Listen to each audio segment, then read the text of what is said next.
ನಮ್ಮ ದೇಶದಲ್ಲಿ ಶ್ರೀರಾಮನೇ ಲೆಕ್ಕ ಕೊಡಬೇಕು ಅಂತೆಲ್ಲ ಅವರು ಹೇಳಿದ್ರು. ರಾಮನ ಹೆಸರಲ್ಲಿ ರಾಜಕೀಯ ಮಾಡಿದವರು ಲೆಕ್ಕ ಕೊಡಬಾರ್ದಾ? ಕೇಳೋದ್ರಲ್ಲಿ ಏನು ತಪ್ಪು? ಎಲ್ಲದಕ್ಕೂ ನೀವು ಧರ್ಮವನ್ನ ಅಡ್ಡ ತರಬೇಡಿ, ಶೀಲ್ಡಾಗಿ ಉಪಯೋಗಿಸಬೇಡಿ ಅಂತ ಹೇಳಿದ್ರು. ನನ್ನ ಪತ್ರದಲ್ಲಿ ಎಲ್ಲೂ ಕೂಡ ಧರ್ಮ ಅಂತ ಉಲ್ಲೇಖಿಸಿಲ್ಲ ಅಂತ ಕೂಡ ಹೇಳಿದ್ರು. ಸಂಘದ ನಾಯಕರು ಅಮೆರಿಕ ಪ್ರವಾಸವನ್ನು ಮಾಡ್ತಾರೆ, RSSನವರು. ಅವರಿಗೆ ಅಷ್ಟೊಂದು ಹಣ ಎಲ್ಲಿಂದ ಬರುತ್ತೆ ಅಂತೆಲ್ಲ ಕೇಳ್ತಾ ಇದ್ದಾರೆ. ಗುರು ದಕ್ಷಿಣೆ ಬಗ್ಗೆ ಪ್ರಶ್ನೆಯನ್ನ ಪ್ರಿಯಾಂಕ್ ಖರ್ಗೆ ಅವರು ಎತ್ತಿದ್ದಾರೆ. RSSನವರು ಯಾರಿಂದಲೂ ದುಡ್ಡು ಇಸ್ಕೊಳ್ಳಲ್ಲ, ಅವರು ಗುರು ದಕ್ಷಿಣೆ ಅಂತ ಹೇಳಿ ದುಡ್ಡು ತಗೊಳ್ತಾರೆ. ಅದ್ರ ಬಗ್ಗೆ ಇವ್ರದ್ದು ಪ್ರಶ್ನೆ, ಹೆಂಗೆ, ಯಾರು ಅವ್ರಿಗೆ ಟಿಕೆಟ್ ಎಲ್ಲ ಕೊಡೋದು ಯಾರು? ಅವರೇ ಹೇಳ್ತಾರೆ ನಾವೇನು ಬೇರೆ ಬಿಸ್ನೆಸ್ಗಳನ್ನು ಮಾಡಲ್ಲ ಅಂತ, ಪೂರ್ಣಾವಧಿ ಕಾರ್ಯಕರ್ತರು ಅಂತ. ಅವ್ರಿಗೆಲ್ಲ ದುಡ್ಡು ಹೇಗೆ ಬರುತ್ತೆ, ವ್ಯವಸ್ಥೆಗಳು ಹೇಗೆ, ಈ ಸ್ಟ್ರಕ್ಚರ್ ಬಗ್ಗೆ ತಿಳ್ಕೊಳ್ಳೋದಕ್ಕೆ ಟ್ರಾನ್ಸ್ಪರೆಂಟಾಗಿ ನಾನು ಬಯಸ್ತಾ ಇದ್ದೀನಿ ಅನ್ನೋದು ಪ್ರಿಯಾಂಕ್ ಖರ್ಗೆ ಅವರ ವಾದ ಆಗ್ತಾ ಇದೆ. ಈ ಹಿಂದೆ ಇದು ಪಾಟ್ನಾ ಕೋರ್ಟ್ನಲ್ಲಿ ಕೂಡ ಡಿಸ್ಕಷನ್ಗೆ ಬಂದಿತ್ತು 1994 ನಮ್ಮ ದೇಶದಲ್ಲಿ ಒಬ್ಬ ಸಫಾಯಿ ಕರ್ಮಚಾರಿಗೂ ಕೂಡ ಏನಾದರೂ ಸರ್ಕಾರಿ ಸವಲತ್ತು ಬೇಕು ಅಥವಾ ಎಲ್ಲನ ಕಸ ಗುಡಿಸ್ಬೇಕು ಅಂದರೆ ರಿಜಿಸ್ಟ್ರೇಷನ್ ಕೇಳ್ತೀರಾ. ಆದರೆ ಇವರಿಗೇನಕ್ಕೆ ರಿಜಿಸ್ಟ್ರೇಷನ್ ಇಲ್ಲ? ಪ್ರತಿಯೊಂದು ಚರ್ಚ್ ಇರ್ಬೋದು, ಮಸೀದಿ ಇರ್ಬೋದು, ದೇವಸ್ಥಾನ ಇರ್ಬೋದು, ವ್ಯಕ್ತಿ ಇರ್ಬೋದು, ಕಾರ್ಮಿಕ ಇರ್ಬೋದು, ಸಣ್ಣ ಪುಟ್ಟ ಅಂಗಡಿ ಇರ್ಬೋದು, ಸಣ್ಣ ಪುಟ್ಟ ವ್ಯಾಪಾರಿಗಳಿರ್ಬೋದು, ಎಲ್ಲರೂ ರಿಜಿಸ್ಟ್ರೇಷನ್ ಮಾಡ್ಕೊಂಡು ಕಾನೂನು ಪಾಲನೆ ಮಾಡ್ತಾರೆ. ಇವ್ರು ಮಾಡೋದಿಲ್ಲ ಅಂತ ಏನಾದರೂ ಕೇಳಿದ್ರೆ ನೀವು ಧರ್ಮದ ಹೆಸರು ತರ್ತೀರಾ? ಧರ್ಮಕ್ಕೆ ಇದಕ್ಕೇನ್ರಿ ಸಂಬಂಧ? ಎಲ್ಲ ನಾನು ಹೇಳಿದ್ದೀನ ನೀವು ಧರ್ಮ ರಿಜಿಸ್ಟರ್ ಮಾಡ್ಕೊಳ್ಳಿ ಅಂತ. ಎಲ್ಲಿ ತೋರಿಸ್ಬಿಡಿ, ಇಲ್ಲೆಲ್ಲಿ ಈ ನನ್ನ ಪತ್ರದಲ್ಲಿ ಹಿಂದೂ ಅಂತ ಎಲ್ಲಾದರೂ ಒಂದು ಶಬ್ದ ಬಂದಿದೆಯಾ, ಪದ ಬಂದಿದೆಯಾ, ಧರ್ಮ ಅಂತ ಬಂದಿದೆಯಾ? ಒಂದು ತೋರಿಸ್ಬಿಡಿ ನನಗೆ. ನಿನ್ನೆ ಸಾಮಾಜಿಕ ಜಾಲತಾಣದಲ್ಲಿ ನೋಡ್ತಾ ಇದ್ದೆ, ಮೋಹನ್ ಭಾಗವತ್ ಅವರು ಪ್ರಿಯಾಂಕ್ ಖರ್ಗೆಗೆ ಉತ್ತರ ಕೊಟ್ಬಿಟ್ಟಿದ್ದಾರೆ ಅಂತ. ಅವರು ಅದು ಯಾವುದೋ ತಿಸು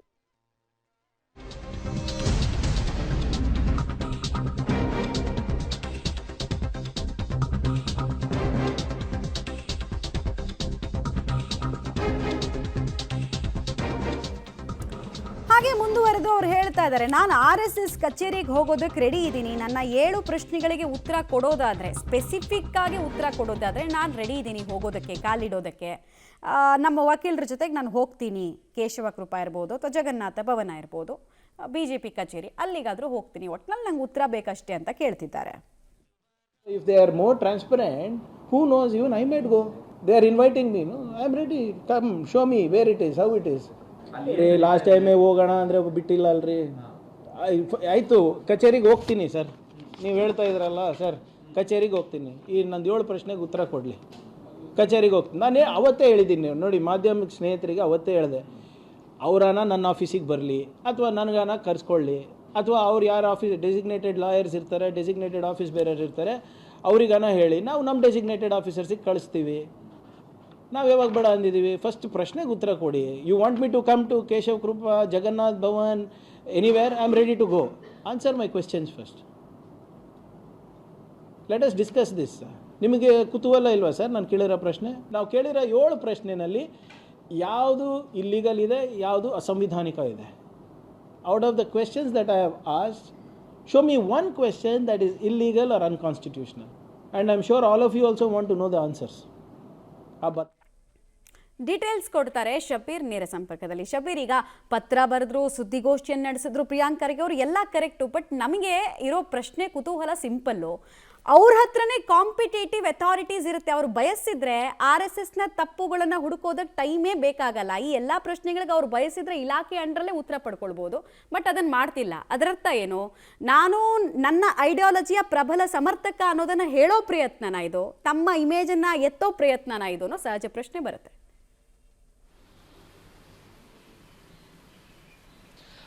ನೋಡಿ ಮಮತಾ, ಇಲ್ಲಿ ಸರ್ಕಾರದ ಅಡಿಯಲ್ಲಿ ನೋಂದಣಿಯಾಗಿದ್ದರೆ ಆ ದಾಖಲೆಗಳು ಸರ್ಕಾರದ ಬಳಿ ಇದ್ದರೆ ಯಾವುದೇ ಮಾಹಿತಿಗಳನ್ನು ಅವರನ್ನು ಪಡೆಯದೆ ಕೇಳುವಂಥ, ಅಂದರೆ ಅದನ್ನು ಪಡೆದುಕೊಳ್ಳುವಂಥ ಅವಕಾಶಗಳಿರುತ್ತೆ.